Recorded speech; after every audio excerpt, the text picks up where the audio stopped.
Good afternoon and welcome to today's lunch break with the Rabbi. Sorry for the delay.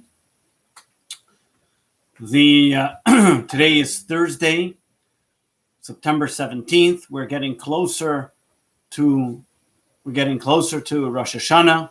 Only one day away. Tomorrow is ready Rosh Hashanah Eve as we prepare for the holy and awesome day as the new year is about to come upon us. One of the unique things that we find in Rosh Hashanah is in the Haftorah that we read, the concepts and what we are going to read about, the special woman by the name of Chana and her prayer to God. But before I go there, we all know that day of Rosh Hashanah, the mitzvah of Rosh Hashanah is the sounding of the shofar. And this year, because the first day of Rosh Hashanah is going to be on Shabbat, we will not be sounding the shofar on Shabbat, which is pretty amazing. Because usually, if there's a biblical obligation to do something, why would the Shabbat suspend it? And why would the Shabbat suspend something as monumental as the sounding of the shofar, which brings us in awe to the appreciation and to the excitement of what Rosh Hashanah is all about? How can we miss such a great, unbelievable event? And it's only going to be on Sunday, the second day of Rosh Hashanah. But now let's fast forward to the Haftorah that we read about the story of Chana will help us understand what the sounding of the shofar, why at times it is not blown, and why at times it is. Chana, the story goes, was married to the great prophet Elkanah. Every single year they would go up to the holy temple to be able to bring an offering to God, which was then the tabernacle in Shiloh. Elkanah had two wives, one Penina and one Chana. With Penina had many children, however, Chana was barren, she had no children. And over here, what's going on? How is it possible? What happened?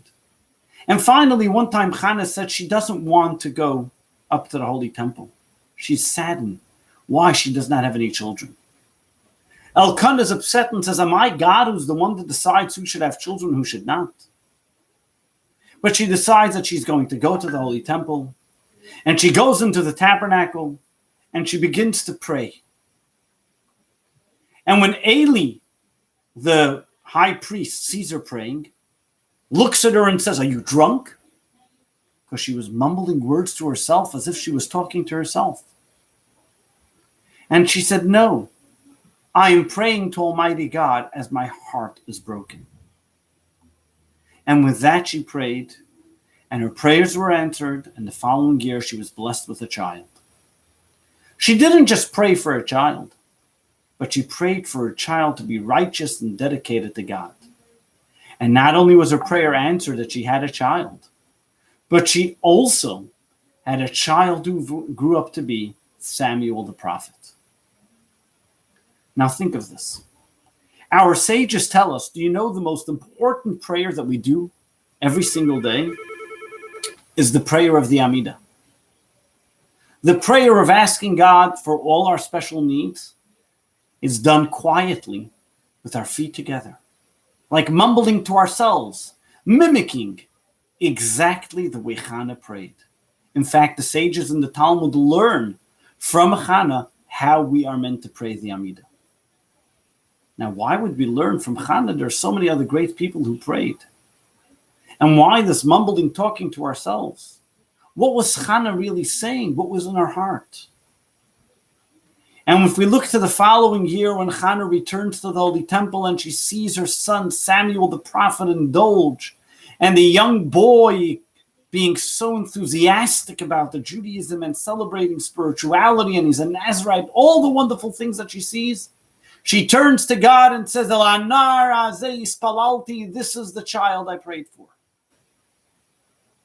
Prayer takes on many forms. Speaking to God takes on many forms. How we speak to God, the way we speak to God. Chana taught us something very powerful. That prayer is not only about connecting, but it's about revolutionizing. Prayer is not only about connecting to God and asking for your needs, but you can also ask to change the circumstances, to create the supernatural, to take the natural and make the supernatural. Prayer has that ability to be able to transform you, the person, and the outcome. That's the power of prayer. But there's one condition. It needs to be from the heart. It needs to be from the heart, and not necessarily that somebody else can hear. It's between you and God. You may look like a drunk. What is the concept of a drunk? Kabbalah explains wine comes in, secrets come out. Meaning that she was able to go and reach the most depth of her heart to be able to connect to God. It wasn't just a lip service.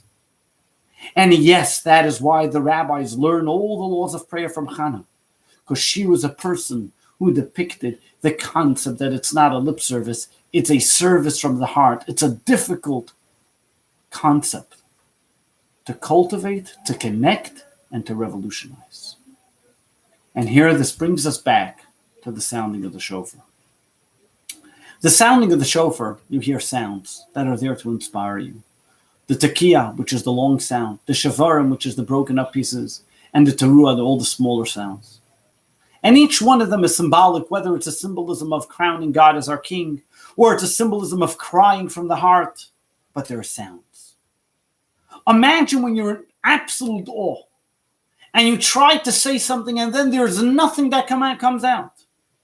In the words of the Zohar, it's an inner voice that has no sound. That's what happens on Shabbat. So on Shabbat, we are not missing the sound of the shofar. We are actually reaching a deeper level, one where the shofar is suspended because we're not utilizing a level which is based on sound, but we are reaching a level which is deeper, which is from the depths of our heart. We are able to reach that Chana level. We are able to be that Chana who connects to God, not because of the words she utters, but because of this relationship that she creates. The revolutionary concept of an idea, of knowing that we can change the circumstances. We are not victims of our own circumstance, but we are those that can actually change it.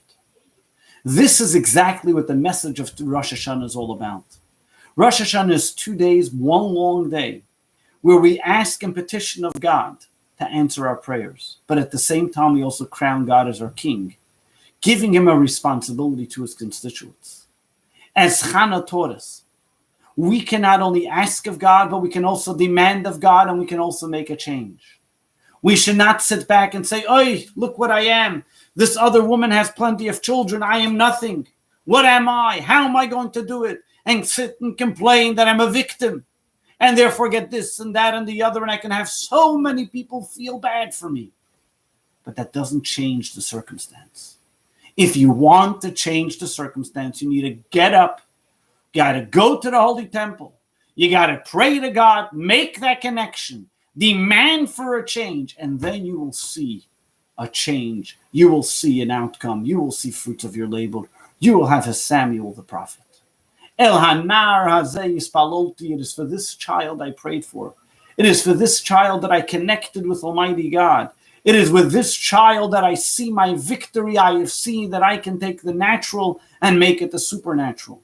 I see that God gives every single person on Rosh Hashanah the capability that you can become the one to crown God as the king. You can be Avinu Malkeinu. God is our father or our king.